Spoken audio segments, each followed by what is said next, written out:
Good evening, everybody, and welcome to another edition of the Sports Exchange. My name is Scott Morgan, Roth Motor City Madmouth. In studio is Candy Ebling. How you doing, Candy? Doing well. Thanks, Scott. And you? I'm doing great. And, of course, as we always do on Thursday nights, we had the Batman and Robin tandem or dynamic duo, Rick Curti and Mel Farr. How you guys doing? Doing great. How are you? All right, you ever been called Batman and Robin? I wouldn't even know which one's which, but it doesn't matter. But I can say you're my dynamic duo and save myself from getting in trouble, right, guys? Right. There you go. All right, well, I'll tell you what. As we've done all week, we've been talking about the George Floyd tragedy, and we're going to continue our discussion. Only this time you guys will be able to interact. Candy and I will as well. So let's go ahead and lead off, Mel, about how much of an effect that this thing has had. And we're going to start it off with Colin Kaepernick, because, Mel, you indicated to me a couple of days ago that this thing has even affected areas like Davenport, Iowa, Utah, and all the negative things that the money more than lives. And we've even seen Paintsville, Kentucky affected, and we're all talking about people in power. So, Mel, why don't you elaborate on that point? Well, I think Al Sharpton said it best when he eulogized Mr. Floyd this afternoon, is that he really sees the opportunity here, and it's up to us to seize this opportunity, because he's never seen it where there's been, they've been protesting they protested all around the world. In Germany, they were protesting. He's never seen it where in some places he saw more white people protesting than there were black people. And as we talked about, maybe because of the coronavirus and a lot of people were inside, but also because of the smartphone and because we're able to get these things instantly, the sheer horror that people experience while watching that video, it struck a chord with folks, because they just got to the point where, like, I don't like that. I can't stand for that. I mean, you had to take a stance. Either you liked what you saw or you didn't like what you saw. And most people were, once they searched themselves, I don't like that, and I can't stand for that. So now, like I said, it's not enough to say that I'm not a racist. You can't say that, because then you're sitting on the sideline. So people who before may have identified themselves as saying I'm not a racist, they're saying I am anti that. So if that's what racism looks like, I'm against that. And I will go out there and I will march and I will protest and I will do whatever I can to make sure that something like that never happens again. But I think that's what's happened with this particular case, because we've had them. Ahmaud Arbery was not too long ago. You saw him get gunned down down there in Brunswick, Georgia. We talk about Eric Garner. I mean, the names go on and on and on. Sandra Bland. I mean, the names go on and on and on, where we've had these instances where unarmed people are killed in police custody. But this one was so, and then just looking at the guy and how he just was sitting there, whether his hand was in his pocket or because he had black gloves and his hand was resting on his leg, whatever the case may have been, but he was just sitting there so confidently and emotionlessly that people were just like, that's the most horrific thing I've ever seen in life. And this guy acts like he can even care. I mean, he hears a guy pleading for his life, pleading for a breath of air, and would not give it to him. So people were just totally disgusted with what they saw, and they had to come to Jesus meeting with themselves and determine that I don't like that and I can't stand for that, and I am anti whatever that is. Well, Rick, what's your take on that? I totally agree. I think that video is so disturbing and unfortunate that we see instances like this. It seems like it happens a lot now, and it's always African Americans. I mean, you don't see it with anyone else. It's just, why is this happening? So the videos, he's handcuffed, he's on the ground, he's got two police officers holding him down, one guy just looking there like, okay, whatever, and one guy's got his knee on his neck. It's like, why? Because he gave a fake $20 bill allegedly or whatever. I don't care what he did. He didn't deserve that. Nobody did. So if people are outraged, it's amazing how everybody all around the world are protesting, you know, and it's been powerful. It's been powerful, and now you're starting to see change now, because now their charges got upgraded from manslaughter to second-degree murder, which I'm glad it did. I always thought it was a second-degree murder case. Hopefully they'll all rot in jail, and hopefully there'll be change going on. I hope. I just hope that we can just be at peace, and you know, and people. It's sad that you have people out there just going out there destroying property and stealing things, and you care less about justice. They just are taking advantage of a situation, or trying to spread violence, and some people trying to spread, you know, racism and hate. But I think the vast majority are just disgusted by it and are sick of it. And yeah, I think it has a lot to do with Arbery, who was, now we're finding out that he actually was hit by a truck, and racial slurs were said to him before they shot him. And why these guys are not charged with a hate crime is beyond me. Georgia doesn't have a hate crime. Yeah. I mean, it's just so much going on. So it's just been crazy. But, you know, the people have spoken, and I hope we see change. We have to see change, because if not, I mean, what is it going to take? Candy, what's your take? You know it's bad when the police department has distanced themselves from these guys. I mean, normally when these guys get brought up on charges like this, they make bail because, you know, they're union, whatever. They'll put up the money and, you know, and get these guys out. Even the police throughout the country have distanced themselves from this act, right. And that's disgusting. Yeah, there was no need. It was unnecessary. I mean, if he passes $20, I mean, whatever. You know, you just arrest them, you put them in a squad car, and you book them, and you know, whatever. Even if he murdered somebody, Rick. Yeah. I mean, the Boston City bomber, when he did what he did, he was arrested. He wasn't, you know, they didn't rough him up or anything like that. The guy that went in there, the kid that went in there and shot up that church in South Carolina, and then he took off and ran somewhere. He was arrested. Yeah, and the one at Walmart too. The one at Walmart too. They showed him just talking to him and handcuffing him all nice and peaceful. I'm like, these are mass murders that killed people for no reason, and this guy, you know, whatever. I mean, who cares? It don't matter. I mean, look what it was disgusting. So it's obvious there's race problems. It's obvious, and if you can't see that, then you're the problem. It's that simple. All right, Candy, what's your take on this? I think this time there will be some kind of change, because I think for at least for me, this time it's different. And that doesn't excuse all the times before, and I apologize for all the times before, but I think part of it is this time it was not a 1 second I pulled the trigger and shot somebody. This time it was 8 minutes of one person applying force while 3 other people did nothing, absolutely nothing, to help the person that was pleading for his life. And it's just, I'm disgusted by the video, to be honest with you, and I couldn't even watch the whole thing.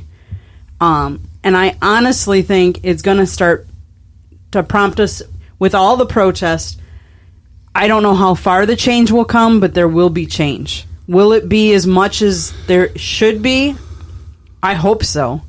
I for one can say that I work for a big company, and it's got all of us in the company talking about it, which is something that has never happened before. And we want to help with the change, because it's not right. I mean, all I'll say about the whole thing is I hope indeed something positive comes out of all this, meaning change. But the thing is, Rick, you were being way too nice that you hope they rot in jail. I hope they all get killed in jail. And I really do. And you know what, Mel? You know, maybe they're in no death penalty, but that's not. But they're fair game to the inmates, aren't they, Mel? You know, I mean, let's face it. You get behind. You describe what it's like, that jail feeling. Mel, you gave a pretty good idea what it was on our broadcast the other night. It's not no fun feeling, is it? No, jail is no place. That's no place for a human being to be. Right. And they'll probably more than likely, they're going to be isolated. And being isolated, I mean, you know how it is being in your house by yourself. I mean, you can walk around to a bunch of different rooms, but it's still a very lonely feeling. Now, imagine being in a 6x9 cell, and you have nothing but your thoughts. You got a little thin mattress that you're laying on. You gotta poop and pee and drink water out of the same little deal. It's not a fun place to be. And then if they are do have an opportunity to mix up with the people in general population, it's not going to be being police officers and doing what they did. And it's not like folks in there don't know what they did, because they have TVs in there. And it's not going to be nice for them. And to be honest with you, most of the correction officers were disgusted by the actions too, so they're not going to get much love in there. No, well, at all. So it's not going to be a trip to Disneyland. That's for certain. Yeah, I can think of other places it would be, but definitely not there. Yeah, I would call it Dizzyland, D-I-Z-Z-Y land before Disneyland for sure. But yeah, these guys walk into jail and prison with a bullseye in their chest, and you're right, nothing's going to be easy. So I'll reiterate on my point. I hope all 4 of them get killed, and I hope that we do have massive changes and that this was a wake-up call.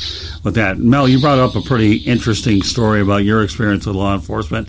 Rick didn't hear it, so why don't you go ahead and let Rick know about it? I thought it was pretty great the way you handled that. Well, growing up in Michigan, my dad was, obviously he was a sports hero, and then he's a big-time car dealer up there. So my name was known. So if I ever had an interaction with a police officer, if I got pulled over, and once I gave my identification, they knew what kind of individual I was. And so I never had a problem with the police in my home state.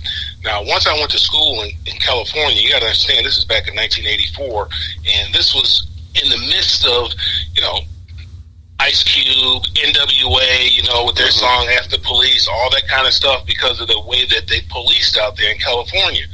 So one time I'm just driving my car, I'm on my way to my grandparents' house, and I'm right over there by the Slauson Mall, and the lights come on and the police pull me over. I'm like, wow, I don't know. So I pull over, and the first thing he tells me to do is get out the car. And he put handcuffs on me and had me sit on the curb. And he asked me, how do you afford this car? And me being the smart aleck that I am, because I knew the answer that he was looking for, so I'm going to give it to him. I just said, because my dad's a dealer. Because, obviously he thinks, in his mind, I'm a criminal, so he thinks that obviously I must be involved with some criminal activity, so I'm going to give it to him. My dad's a dealer. He looked at me kind of crazy. I said, man, my dad's a car dealer. Then he looked at me a different kind of way. Showed him my identification, where I went to school, and all that other kind of stuff. Then he starts trying to, then he has a different posture at that point in time. Another time, I'm 30 yards from my house. I'm across the street from my apartment where I live. I'm coming out of 7-Eleven, got a big gulp in one hand, probably some chips or something like that in another hand. 2 police officers are leaning on my car when I come out. And they said, is this your car? Yes, it is. Turn around, put your hands behind your back. I haven't done anything. First thing again, how do you afford this car? Well, of course, I'm going to give them the same answer. My dad's a dealer. They look at me and say, my dad's a car dealer, man. I live right there. I live across the street. I'm just going to go home. That's it. So on my little school ID and all that other kind of stuff, then they have a different posture once I do all that. But that was simply because I was driving while black. Only reason why I got pulled over is because of that. And that's mild compared to what other people experience. Because, you have the experience that I had, and it goes all the way up to, obviously, what you see what happened with Mr. Floyd and everything in between. That's the type of stuff that we, as African Americans, have dealt with for decades when we're talking about law enforcement. Those are the kind of things that Colin Kaepernick was trying to tell us about when he knelt. when he protested, it was never about the flag, and he never said it was about the flag. He said exactly the reason why he was protesting, but guess what? Nobody wanted to hear it. And like I was telling Scott the other day, the NFL had an opportunity to be on the right side of history and on the right side of this deal at that particular time. Would it have costed them some money at that particular time? It may have cost them a few dollars at that particular time. But look how they would have looked now. So the NFL put profits in front of people, before people. It's more important for them to make their money than it was to stand up for what's right. It's more important for them to work. They're more concerned about their profits than they were about black folks' lives. So how do you think, I don't know, people are going to watch football, but they're going to look at it a different way. Me in particular, I love the game of football, but the NFL had a real opportunity to stand for something, and they chose not to. They made a choice not to. They ostracized this man. They called him anti-American, called him a communist. Anything bad, they labeled him as, and they distanced themselves from this man like he had the plague, because he tried to stand up for something that he believed in, and because they are the oppressor, they flipped the narrative along with the media to whatever it is that they wanted it to be, to drown out what Colin Kaepernick was really protesting about.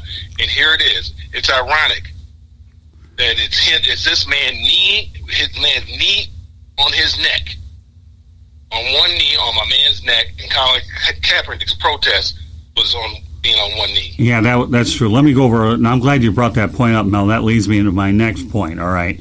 Obviously, Joe Lockhart called for the Vikings to actually sign him, and he views that as a missed opportunity. And what he wanted to do is appease the majority. Again, like you alluded to, that they're trying to protect the money, 20% of the revenue, over black lives. So, I think it would be interesting if Colin Kaepernick did sign with the Vikings, although I doubt it'll happen behind Kirk Cousins. I still think Colin could play in the league. He's a lot better than what there is.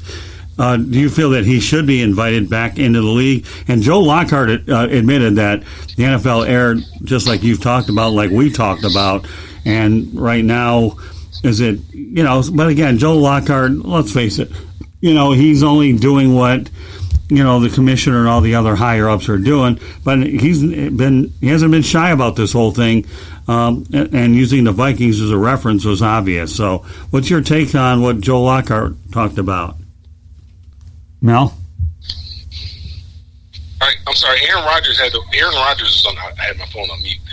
Aaron Rodgers was on the right side of this deal initially, and he understood why Colin Kaepernick was protesting, and he said as much. It was never about the flag. He stated that the reason why Colin Kaepernick was not in the league was not because of his talent; it was because of his protest. Right. Aaron Rodgers said this. Now, it's easy, revisionist history, it's easy to sign Colin Kaepernick now because he's in vogue now. Right. But when he was a leper, nobody wanted to touch him with a 10-foot pole. So, you can't tell me that, there's 32 teams, so there's 32 starting quarterbacks. Every team carries at least 2 quarterbacks. Right. You can't tell me that he wasn't one of the 64 best quarterbacks in the league. You can't tell me that. There's no way that you can convince me that he wasn't one of the 6 best quarterbacks in the league at the time in which they got rid of him. But my question to you is go back to Joe Lockhart, and I know we've talked about this, him calling for the Vikings to sign him, and he alluded to the mistakes. Do you agree with Lockhart in any way, shape, or form at all? For the Vikings to sign him? I mean, again, somebody should sign him.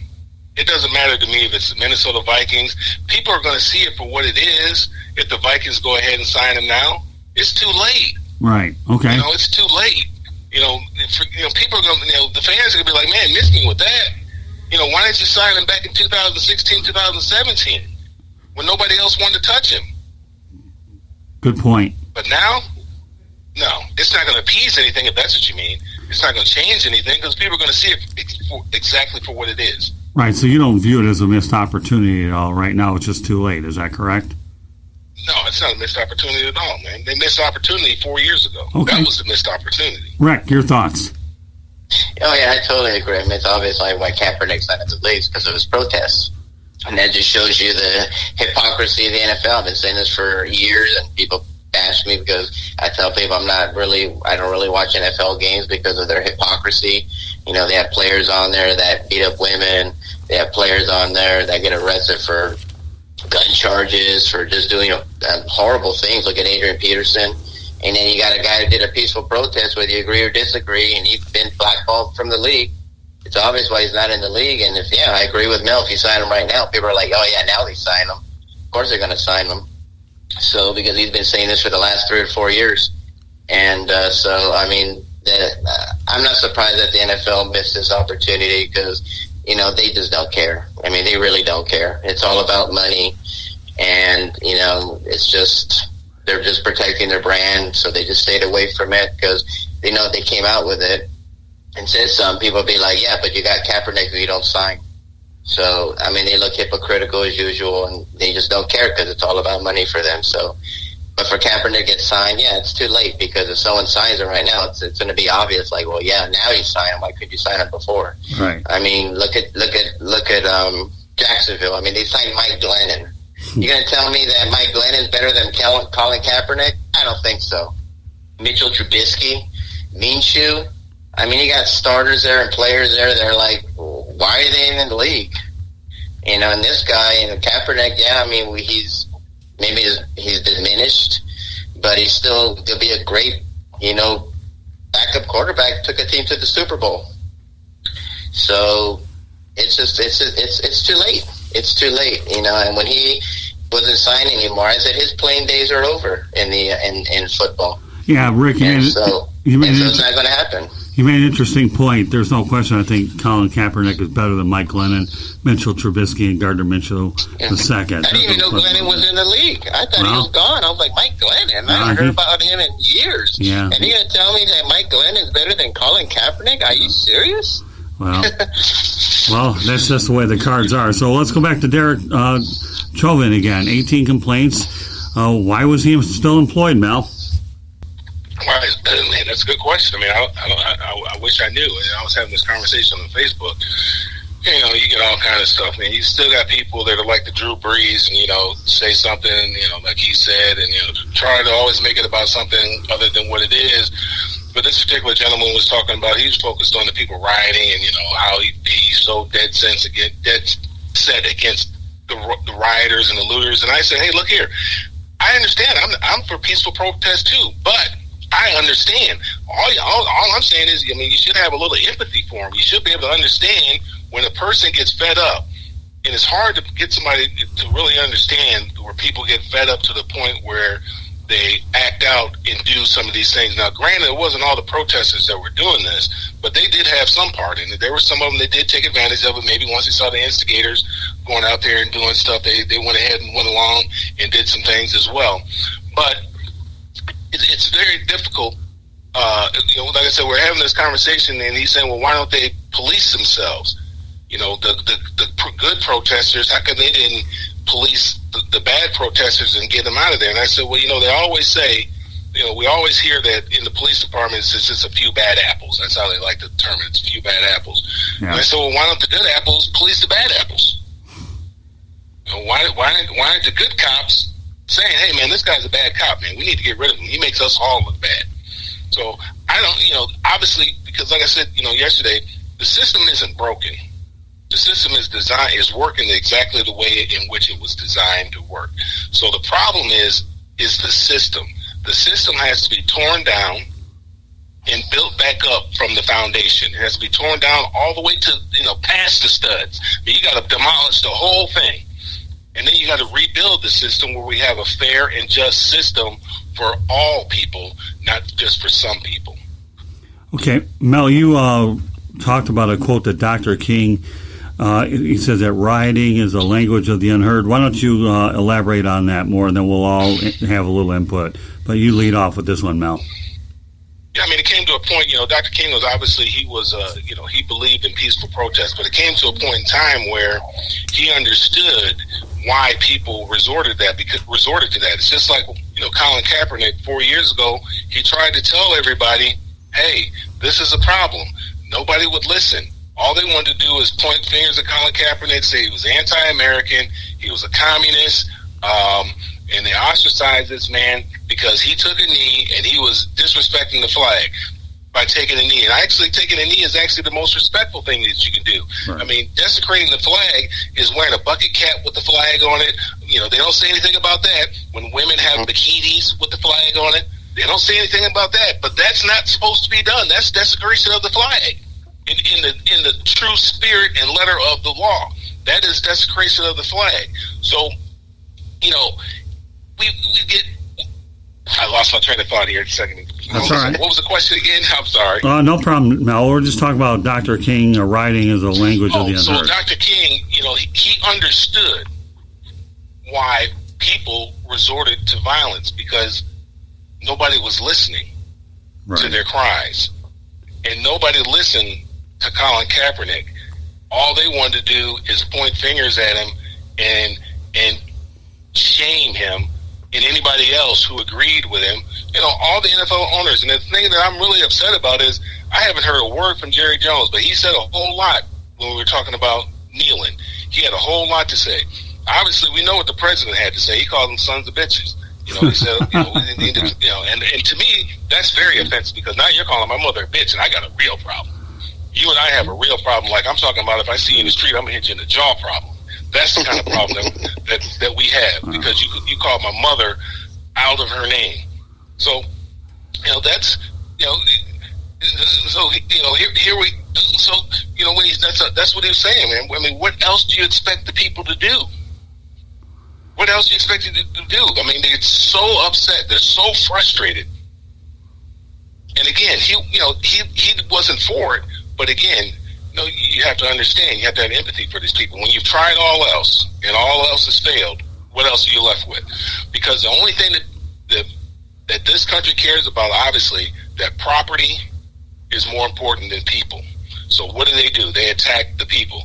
The first riot in this country was formed on a riot, was the Boston Tea Party. That wasn't a tea party where they sat down and drank English tea and Cheerio. That wasn't what that was all about. It was about them dumping tea into the harbor because they were upset about being taxed on the tea without representation. So what was of value to England? The tea. So they threw the tea, they dumped the tea in the harbor. This country was founded on a riot. That's true. That led to the Revolutionary War. Yeah, don't forget the Boston Massacre wasn't too far either. Rick, what are your thoughts about that? Oh, that's beautiful. You know, I love Dr. Martin Luther King, and you know, I saw that quote on Facebook, and I was actually going to share it tomorrow. So, you know, and you're right. We were founded by, you know, a tea party. It wasn't a tea party; it was a riot. You know, and it's just, you know, it's just, you know, I understand people's frustration. You know, I really do. You know, and I guess it's hard for people like me to understand why you're doing stuff like that because, unfortunately, there are people taking advantage of it. You know, I mean, you see, taking a plasma TV or getting new shoes, and it's just unfortunate people take a tragedy and just want to, for themselves, you know, they can care less. So, but, you know, the vast majority out there are doing it peacefully. And it's good that hopefully we're going to have some dialogue and we can all talk and just get change because we need change right now. And it's obvious people are fed up, and I understand it. I'm fed up too. Candy, what's your take on this? I'm sorry. Candy, I'm asking Candy what her take is. Okay. I agree that it's sad that it's come to a point that they feel that they can't just make changes with a peaceful protest. It's sad that it's come to that in this country. Nobody should have to resort to violence to wake somebody up or wake a whole group of people up or wake all of us up. That's what is really sad. All right. Well, all I can say is since Mel made the President of the United States a part of this broadcast, all I can say about Donald Trump is come early November, he probably might be able to spend more time in Mar-a-Lago permanently instead of on taxpayers' dollars. So, am I making a prediction for all you folks that want to read between the lines? Go ahead and do it. I have no problem with that. Okay. So now, Mel, you live in an area in Atlanta, and I had an opportunity to visit the King Center in Atlanta, and you told me that both Mrs. King and Martin Luther King, Dr. King, are buried there.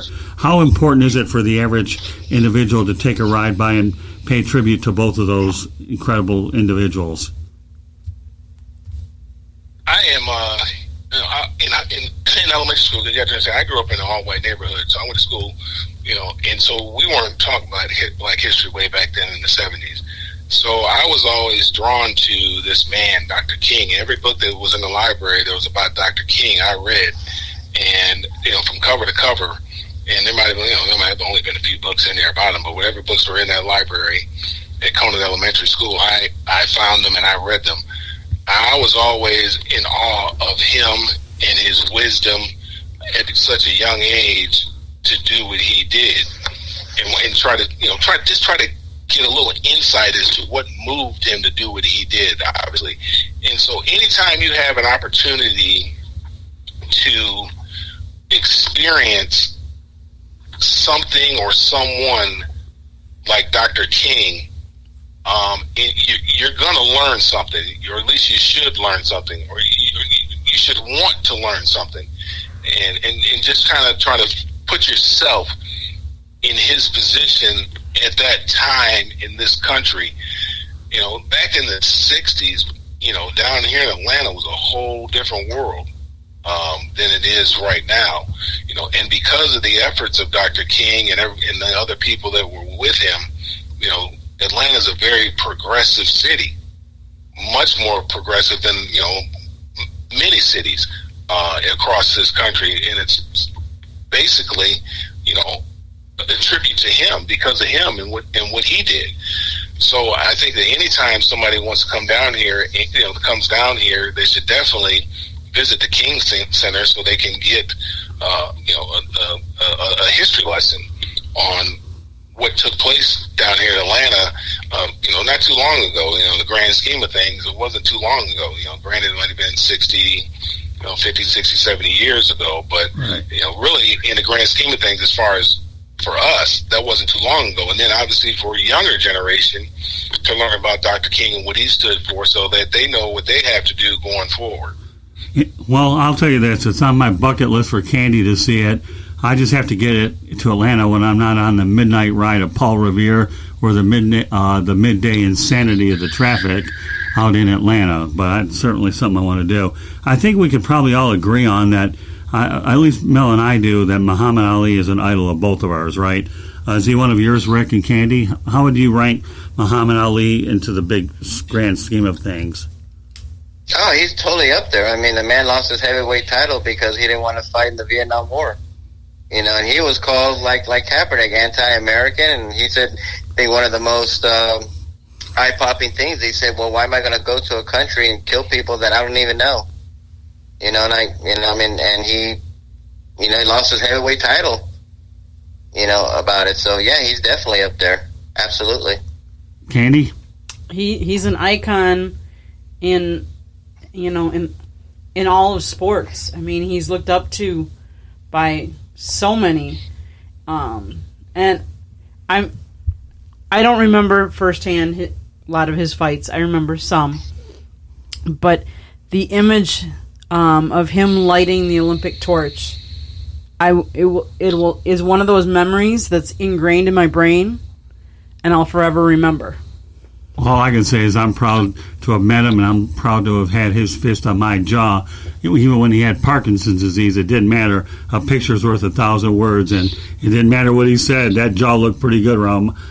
His fist looked good on my jaw, and I've actually learned how to get shots of boxers with it around my jaw. Everybody needs to crack at my jaw.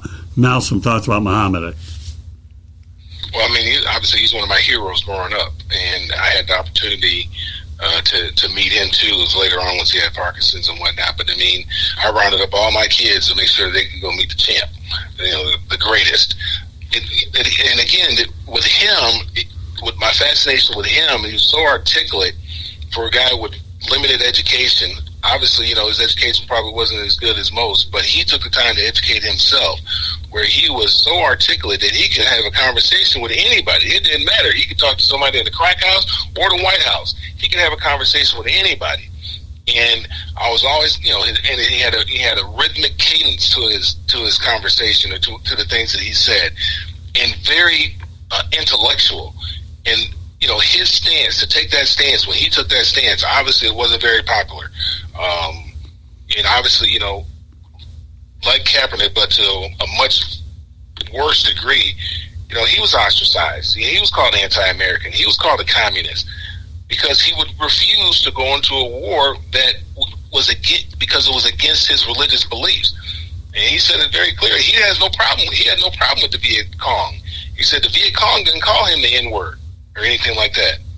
He said his problem was right here. He said they're not his enemy. The people right here in this country, the white people right here in this country, were his enemy. When he came back, from the Olympics, he won that gold medal. He thought everything was going to change. Nothing had changed for him. They still looked at him as an N-word, and they still treated him that way. That's why he tossed his gold medal into the river. Well, thankfully they gave him another one. Thankfully, they gave him another one back later on, many years later. But since nobody will ever meet Muhammad Ali in person now, I encourage everybody to go to the Cave Creek Cemetery out in Louisville and visit his grave. Because I'll tell you what, when we were there in December, Candy understood how important he was to me, knowing that we were there. Right, Candy? Yeah, that was powerful. Mm-hmm. So I have 3 points I want to get. Then we'll wrap up the broadcast. Okay. First of all, Rick, anything else you want to say about Muhammad before I get to 3 closing points? No, I had never met the man. I did see him when I lived in Las Vegas. I went to a magic show, and he was sitting in the back, and he got up, and it was like, wow, that's Muhammad Ali. So that was the only time I ever did meet him. Never met him or spoken to him, but I did see him, and like I said, he is definitely an icon. Yeah, I would eventually see him again in the Phoenix Suns locker room when they played the Pistons, but he was so crowded with a lot of people, I didn't go up to him. But you know what? At that point, the disease progressed so badly that I wanted to remember the memory I had when he was at Allen Park in North Miami, is what I wanted to, and I was fine with that. 3 other points. Obviously, Drew Brees backtracked on some of his comments the other day. Today, he went the apology route, as Mel Farr predicted. Rick, what are your thoughts about Drew Brees? I know that Mel and I talked about it, then everybody else can get their piece on that. Yeah, I don't understand this. He needed to keep his mouth shut. I mean, what I didn't understand was that he was actually kneeling during the national anthem during a game, and then all of a sudden he comes out and says doing that is disrespectful. So I didn't understand. The timing was horrible. No one ever asked him his opinion on it. He just kind of said how he felt. And, of course, he did the backtracking. He had to backtrack it because everybody in the league told him to pretty much shut the F up. So it was just dumb. He should have just kept his opinions to himself. And I just remember him kneeling during the anthem because I thought he was in solidarity with Kaepernick doing that too. Aaron Rodgers kneeled too. So there's pictures of him kneeling during the anthem. So I don't know if you forgot that, or he's just being a hypocrite, or he thinks that all this happening right now is not a big deal or but it just came off as incredibly tone deaf, incredibly dumb, horrible timing, and he just should have just kept his opinions to himself. All right, Mel, comment on Drew Brees' actions today. He was certainly outspoken about it yesterday. You can talk about it a little bit yesterday, and then let's move it a day forward about the obvious apology. Yeah, it's obvious that he's going to apologize because look how many guys he's got to look at in that locker room. Oh yeah. With that comment that he just made. So but it falls on deaf ears to me because he's just really saying how he feels. Right. You got to understand, Drew Brees is a staunch Republican and a conservative. He's a religious guy. He's a staunch Republican. He's very religious, and he's a conservative. And all he was doing was saying exactly how he feels. I believe exactly everything, every word that he said. I believe it. So to me, he was just really, especially in this climate, I don't care if the media. I mean, he's a smart guy. The media can't. I mean, he's done interviews. You can't say the media baited him into it and all this other kind of stuff. He's a smart guy, and I like Drew Brees. I always said he was going to be good, but now I look at him a lot differently. When I watch Saints games, I have a different opinion or a different feeling towards Drew Brees now because he said exactly what he meant. I take him exactly. I take him for his word. The apology, falls on deaf ears to me. It's like Jake Fromm. I was reading something. He said something stupid. They're talking about firearms or something like that. He said elite white power. Elite white people get them. Yeah. Make sure elite white people get them or something like that. Yeah, that was. He's going to retract and give out an apology. He said he spoke to his whole team and all that. He said exactly how he felt. Right. There wasn't no joke or anything like that. No. Hey, who jokes about that? I don't know who the friend was that put him on blast like that. I mean, that's what, if I was him, that's what I'd be concerned about. But, who says that? So, I mean, these are the kind of conversations that they have amongst their little friends. That's what he said. Right. Drew Brees, what he said yesterday was the kind of conversation that he has amongst his friends. That's how he feels. I don't need you to be PC. I want to know how you feel. That's the only thing I respect about President Trump. I know exactly how he feels about me. Candy, I know exactly where I stand. Candy, some thoughts? I've always liked Drew Brees, but those comments tainted my opinion of him. And I don't know where or why he came out with those when he did. Bad timing, bad whatever. I don't think any one of us will look at him the same. Yeah, I mean, he's a true Fire Hall of Fame, record-setting quarterback, won a Super Bowl, and his career is winding now. But now do you look at his accomplishments or his comments? I guess that's something in history we'll go ahead and echo. And it's just too bad that as you wind down your career with 1 or 2 years max, that it's going to come down to this. But now his legacy, how will it be based? Based on the tongue or the arm? So anyway, so a couple of other points I want to get to. We're going to go over the new charges again, and I'm going to give you guys a simple question. Justified or not? So we're going to begin with Derek Chauvin. We talked about the fact he's got a third-degree murder charge on him, a second-degree manslaughter charge, and of course, a second-degree murder. Right. So you've got 3 charges, right, Candy? Mm-hmm. Justified or not justified? Anybody can totally answer justified. This, huh? They're totally justified. Right. I mean, the second-degree murder charge is totally justified. Right. Yeah. Now, whether or not they can prove it or not, that's going to be a whole other deal. Oh, that's where we are right now. This whole process. We're excited about him being charged and all of them being charged, but are they going to get convicted? Right. Well, I mean, let's face the reality. They face a maximum of 40 years. So, you pin 3 charges on Derek Chauvin, and, you give yourself a better opportunity to get him permanently in the slammer. It just depends on which one carries more weight. With that said, let's talk about the other 3 police officers. Second degree abetting murder, all could face 40 charges. 40 years. Well, I'm sure many would love to have 40 charges. Just kidding with you. But 40 years. Candy, you wanted to talk about that. One of the things that I just read online, and I read it on Forbes, I did not know this. 2 of those officers were new officers and in training. So Derek Chauvin was their training officer. One of the guys was their 4th shift in the field, and one of them, it was their 3rd shift in the field. Right. Interesting. Wow. I did not know that before. They had a great role model. No kidding. Yeah. Kidding. Yeah, I mean, I think we can all agree that they're justified. I'm glad they actually charged Derek Chauvin 3 times instead of the initial 2. But it was more about the Attorney General and everybody getting together. And once they saw that video plenty, it was pretty obvious exactly what took place. So let's go to one. So we can all agree that all of these charges are justified for all the 4 individuals involved. Is that correct? Mm-hmm. Yes. Absolutely. Okay. And, of course, we talked about Pete Carroll having high praise for Colin Kaepernick.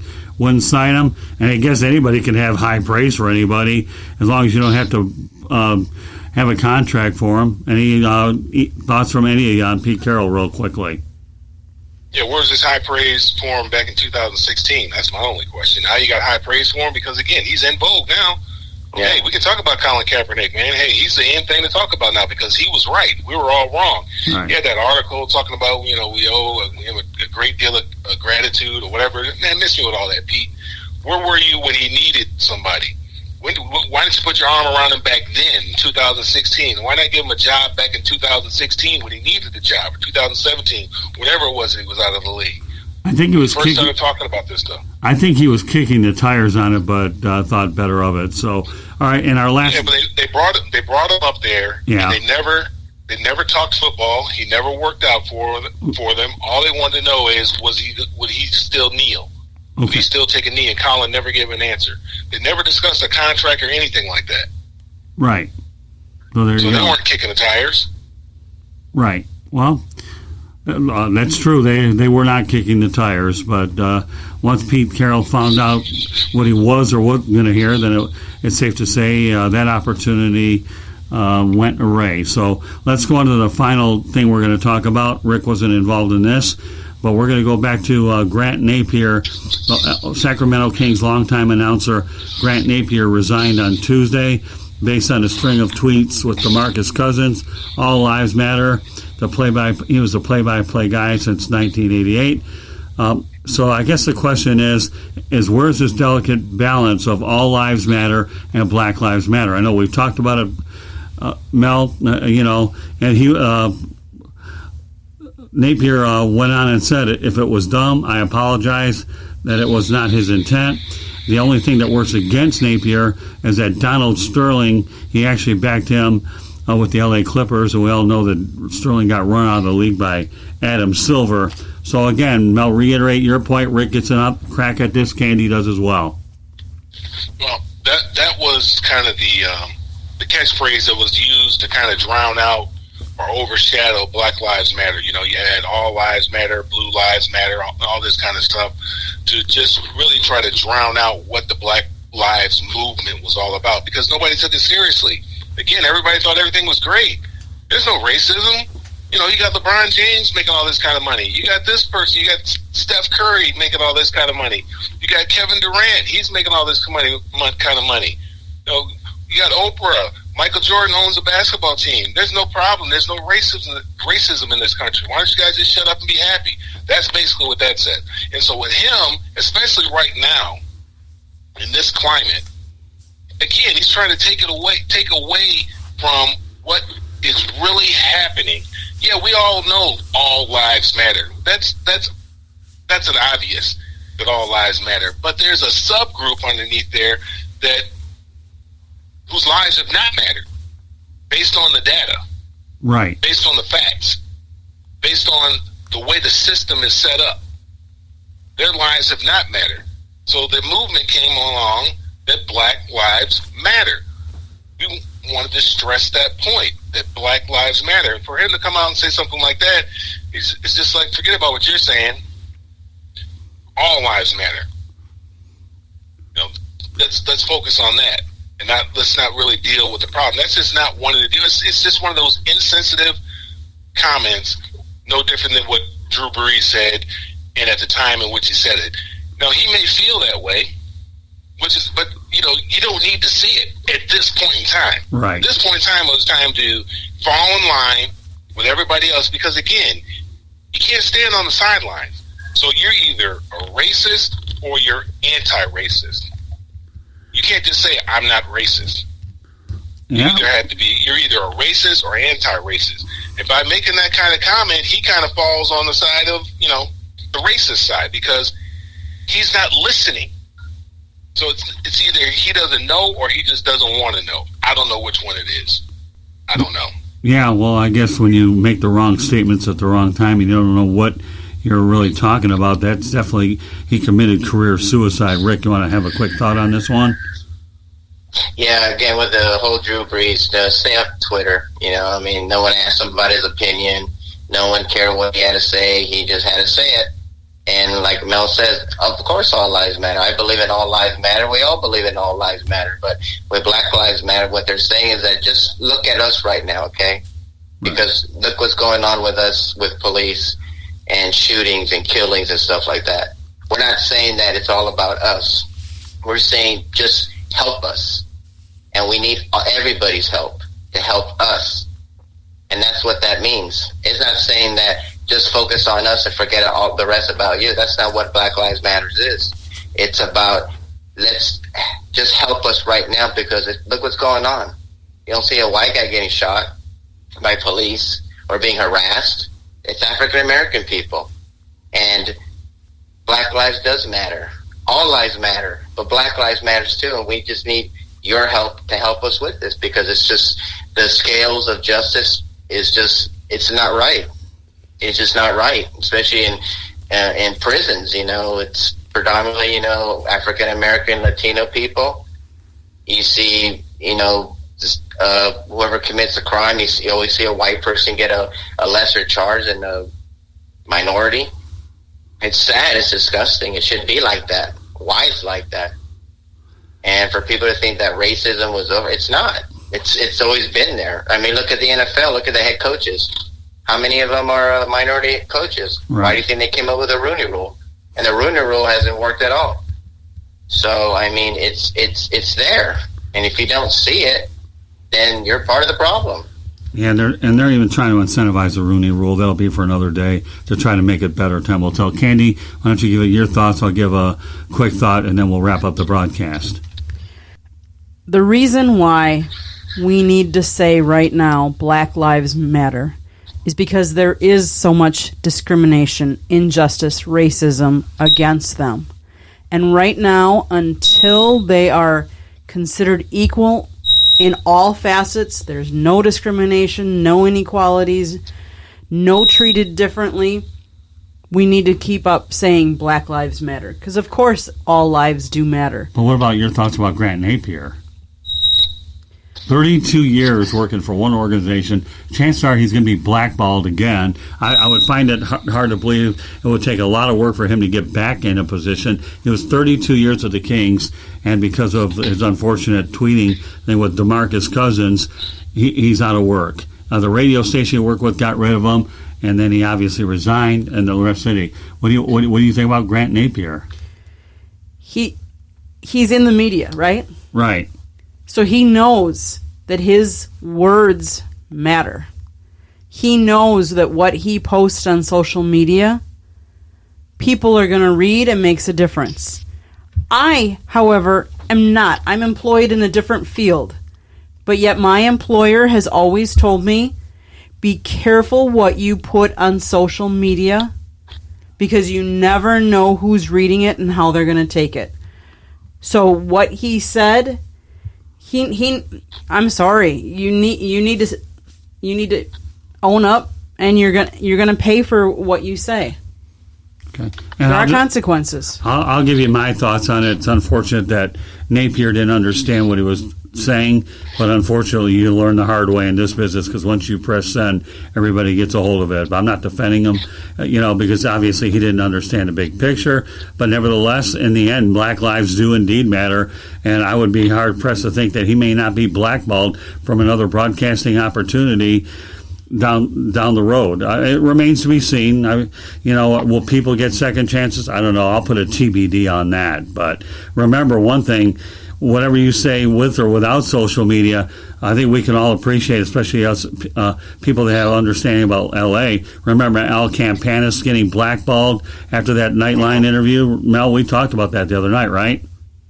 Yes, we did. Yeah, and that 41 years with the Dodgers, he was done because he had one bad night on ABC's Nightline with Ted Koppel. And I know, Rick, you're an L.A. guy. I'm sure you're probably old enough to remember that one too, right? I remember the interview very, very well. I stayed up late. I remember having to go to school. Yeah. Huh?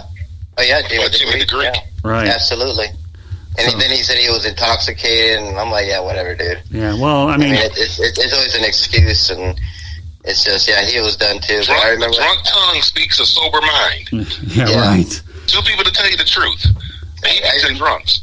Yeah, I remember that El Campanis one. I remember I had to go to school, and I stayed up late, and I wanted to see the interview, and I'm just like, oh my goodness gracious, what is this man saying? Well, and he had many times too. Ted Cottle gave him every opportunity to take back those words. You know, maybe he misunderstood, and he totally didn't misunderstood. No, he just said how he felt, and it ruined his life, ruined his career. Yeah, well, he'll be remembered for. I remember that all too well. We won't get into a whole lot of details, but Howard Cosell committed career suicide as well. So Koppel obviously tried to get Campanis out. No excuse for Jimmy the Greek.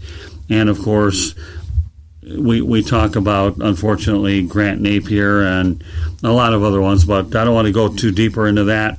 It's just unfortunate that all these events have taken place that a lot of people are going to pay the price no matter how it gets sliced. With that said, okay, we have about 2 minutes left to go in the broadcast.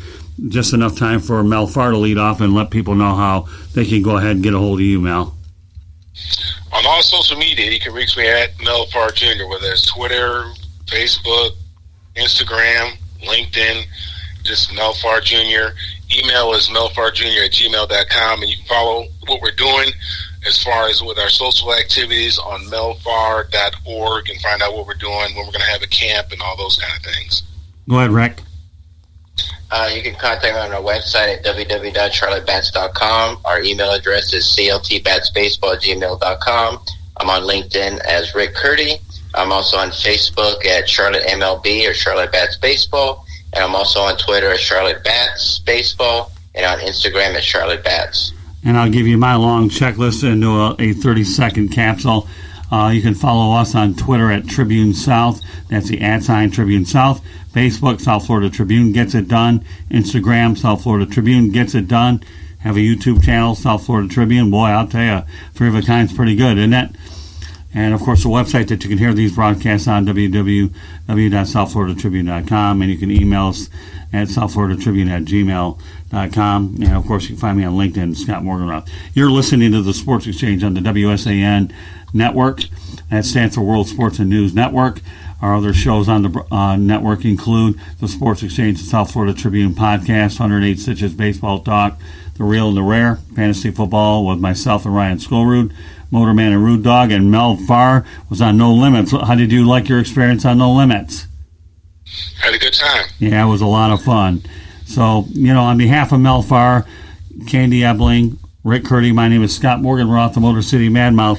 Thank you for joining us tonight. And for other individuals that want to find out how you can also locate these broadcasts, Apple Podcast, Spreaker, Spotify, iHeart Radio, and Google Podcasts as well. Numerous ways to find us. So, folks, hope you enjoyed our broadcast tonight. Any closing thoughts by either of you? No, everybody be safe out there. Mel, Be safe. Both of you guys. Got this corona out there. Be safe. Yeah, great work for all you guys. I know we worked hard to put together a few good broadcasts to pay tribute to George Floyd, but I think we gave it our best shot. We were passionate about what we were doing. So with that said, good night, everybody, and we'll see you on the next edition of the Sports Exchange here on the WSAN Network.